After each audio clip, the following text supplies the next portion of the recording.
My fiancé thinks his mom should wear white to our wedding and walk me down the aisle because she never got her dream wedding, and now I'm ready to call it all off. I, 27F, have been with my fiancé John, 28F, since high school.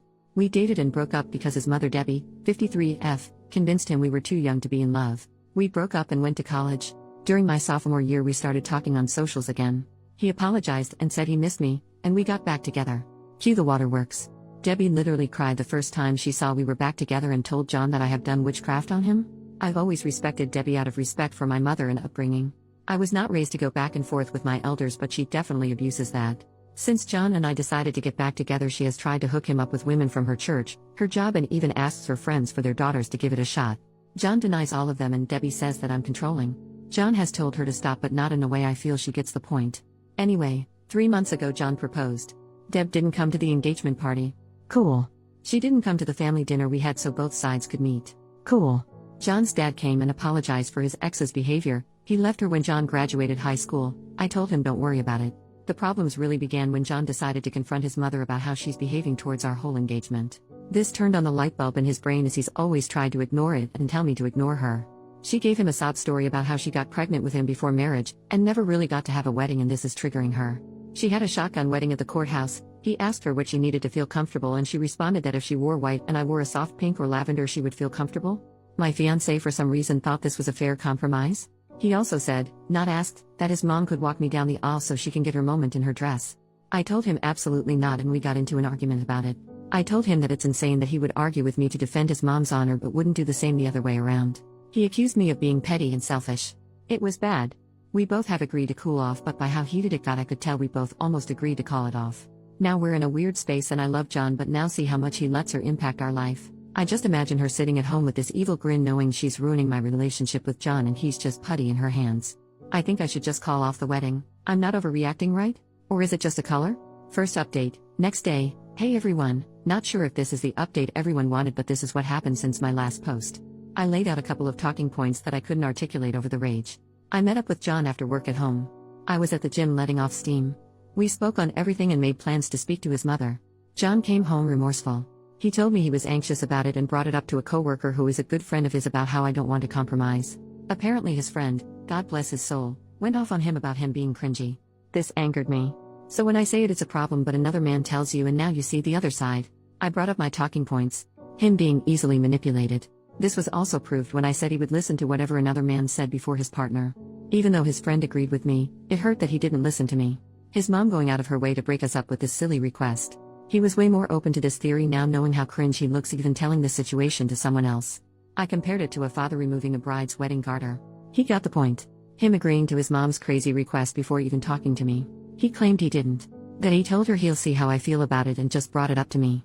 I asked why did he not see that his mother walking down the aisle on his wedding day was extremely creepy?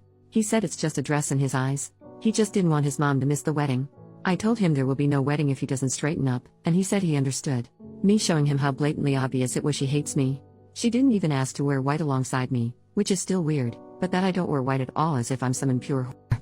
Thanks Reddit, because I wasn't even thinking of that one. He said he didn't see it that way, he just knew she hasn't been showing up because she said seeing me in white hurts her. So I said, do you not hear your own mom saying she wants to be the bride herself? That she can't stand it being me? It finally looked like a light bulb went off in his head. Me asking him what role would she play in our wedding, childbirth, Mother's Day and everything to come? Would I always come second place? He assured me I wouldn't, and he realizes how bad he messed up. He was just trying to keep the peace. I asked by always making her happy and making me miserable? I refused to live my life this way. He agreed and said he was sorry and that he wouldn't want me to be miserable.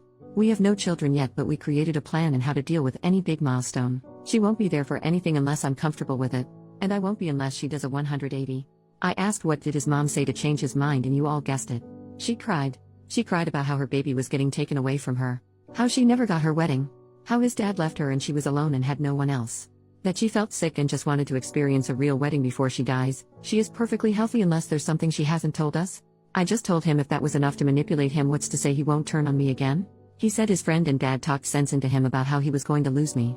I told him today was the last straw for me. He had to do 4 things to keep me engaged to him if he even cared to. 1.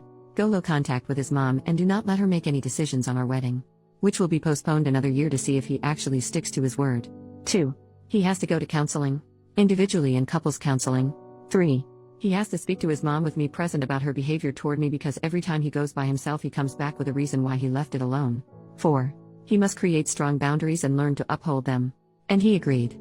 Then came the bad part. I showed him the post. I felt so bad as he read everyone rip him to shreds in the comments.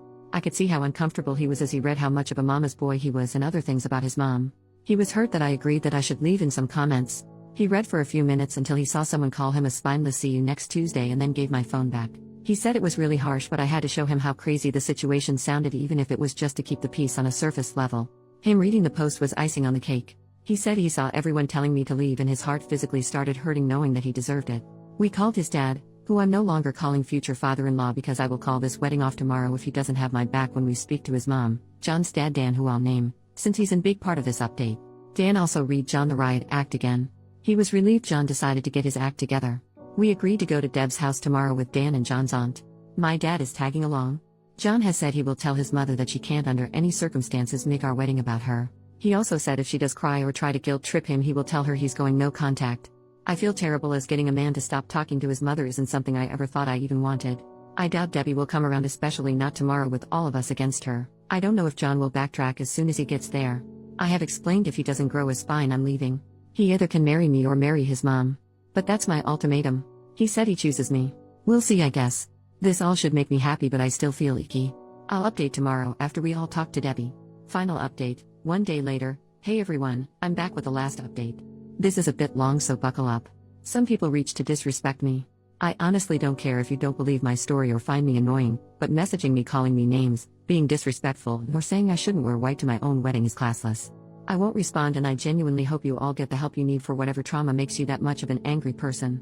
To all the people who have reached out with positive vibes and advice, thank you so much, you cutie patooties. Anyway, John and I met up after work and we headed to pick up Dan. John's aunt couldn't make it. My dad was meeting us there. I had really bad anxiety. I told Dan and Dad they should give us a few before knocking so she doesn't feel ambushed. They agreed. Here's the part everyone was waiting for. We get to Debbie's. My heart feels like I'm going up the world's tallest roller coaster slowly. John is quiet. We get there and he gives her a firm but respectful "Hey mom." We sit down and John tells her we came to talk to her. She asked what's wrong? John got right into it. He bluntly said to her that her actions toward me for years have been petty. Her not showing up for any of our wedding events was unacceptable to him. He flat out asked her why does she have a problem with me? I genuinely thought he was going to start with the dress situation. He went for the root of it all. Debbie acted like she had no idea what he was talking about. She has actively tried to get him to cheat and leave me for other women, but in that moment was shocked and doesn't know where this was coming from. She said she has no problems with me and loves me like a daughter. She looked at me like she expected me to talk, but like I said to you all, I wanted to see what John had to say. He asked her to be honest and named all the times he's recalled that she insulted me to my face and behind my back. He mentioned she also tells him he could do better every time I'm not around. This was news to me, but am I shocked? No, Deb was livid. She genuinely couldn't believe he outed her like that. She starts going off on him, calling him disrespectful and saying he was disrespecting his own mother for an outsider. She kept saying, I know she made you do this.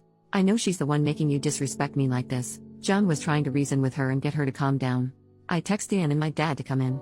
Once they were inside, Deb became a different person. She was startled as she wasn't expecting them, and then all of the things she was just saying went out of the window. She turned to Dan and my dad and said John walked in and just started yelling at her because of me. My dad looked at me and I shook my head no. Once Dan and Dad got in, everything was calmer for a little while. She went back to denying she didn't like me. They all told her that it was obvious, that the dress request was shameful of her. She immediately replied it's shameful that I won't let her son spend time with her. John said that's not true. At this point I'm burning inside. I wanted to correct all of her inaccuracies, but I stood quiet. John asked her what's the real issue with OP? Deb starts saying how she knew I was going to be an issue since we were in high school. She said that once John got with me, his grades started dropping, which isn't true, that he stopped making time for family. Also, not true, that he once didn't show up to celebrate Mother's Day with her a few times because of my birthday. My birthday is in April, Mother's Day is in May, that once we got back together he forgot about her completely because I made him abandon her. He goes to her house minimum 3 times a week. She said the fact that we had the engagement party without checking how she felt about it was wrong and all the evidence she needed to see what kind of woman I am. My dad pointed out that she didn't pay for the engagement dinner to have any input on it. Dan asked her what was she thinking asking to wear white at our wedding? Why is she so hungry for attention? Her face got red and she went off. She told Dan maybe if he would have properly married her and gave her a real wedding she wouldn't feel left out. Dan straight up called bull crap and said that she didn't want to have a real wedding even though he tried to convince her. The reason being that her mother told her pregnant brides are tacky. She started crying. I honestly felt bad for Debbie here. Mothers, be nice to your daughters or you'll create Debbies. My dad got everyone to calm down. John finally spoke again and told his mom that he can't keep defending her when she won't even try to respect me. That for his sanity in our relationship, he's going low contact. Deb kept crying and said that John can't leave her for dead. She's the only mother he'll ever have. Mothers are forever. Wives are not. I'm not even his wife yet, and I'm already tearing apart the family.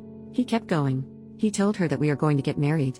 She can't respect me or stop crossing boundaries, she'll get cut off completely. That his visits are dropping down to 1 every 2 weeks and that she needs to call less. She started going off. She knew it. I'm doing something to him. What did I do to her son? I'm a manipulator and a problem. She told my dad he raised a demon. My dad shot back at her to watch her mouth. John kept shouting, "Mom, stop. Mom, stop," but she kept screaming and then she started hyperventilating. Whoever called it, you might be able to see the future. She was gripping John's arm saying she can't breathe. This was when I said to myself, oh no. He's about to flip-flop. He looked at me and I know he knew what I was thinking. John got her a cup of water, then asked his dad if he could make sure his mom was okay and asked my dad to take Dan home. Dan and Dad agreed and his mom started crying louder. She literally screamed, "I can't breathe," as we walked out so he could hear her. I felt freaking terrible, and I finally spoke. I told John the first, "I'm sorry." And I understand if he felt bad. He said he knew she was faking it, but his instincts wanted to run over and make sure she was okay. I asked, "Are you?" He said no, but he looked really sad about it. My dad walked out behind us. My dad has never seen this side of Deb and neither have I. She's always been catty or shady toward me, but this was insane. My dad straight up told John that his mom needed help with her mental health. John said he's going to talk to his aunt about getting her help. We went home and John cried. He said he cried because he watched his mom villainize him and tell others that he just walked in and verbally abused her. He said it reminded him of the times he would fight with his dad because his mom would say Dan would just come from work and yell at her for no reason. I guess it was deja vu for him. He was silent after she said that, so I do believe it struck a nerve with him. He decided to go no contact for now. I did ask him if he was okay with me posting this part and he said yes. Before we went to Deb's house, I called a couple of counselors in our area to check availability, and our first couples therapy session is next month. It's a little while away. He called his provider today to check for a therapist within his insurance and got an appointment for himself for the 23rd. The ball is rolling and John seems like he's on the same page as me. I know this is killing him though. Dan called us and let us know he got Deb to calm down. He said he spoke to her as best as he could about her harming her own relationship with John, but she didn't want to hear it. Thank you, Reddit. I really didn't expect this to blow up like this. The advice and well wishes I got from this was so overwhelming, in a great way. While I should be happy, something about it all just makes me feel down. I hope that Debbie gets better and we can one day have her in our lives. Something about that comment about her mother made me hurt for little Debbie. Hopefully one day I'll get to hear her stories. Now I'm going back to my regular life and hopefully I won't ever have a dramatic update for you guys ever again.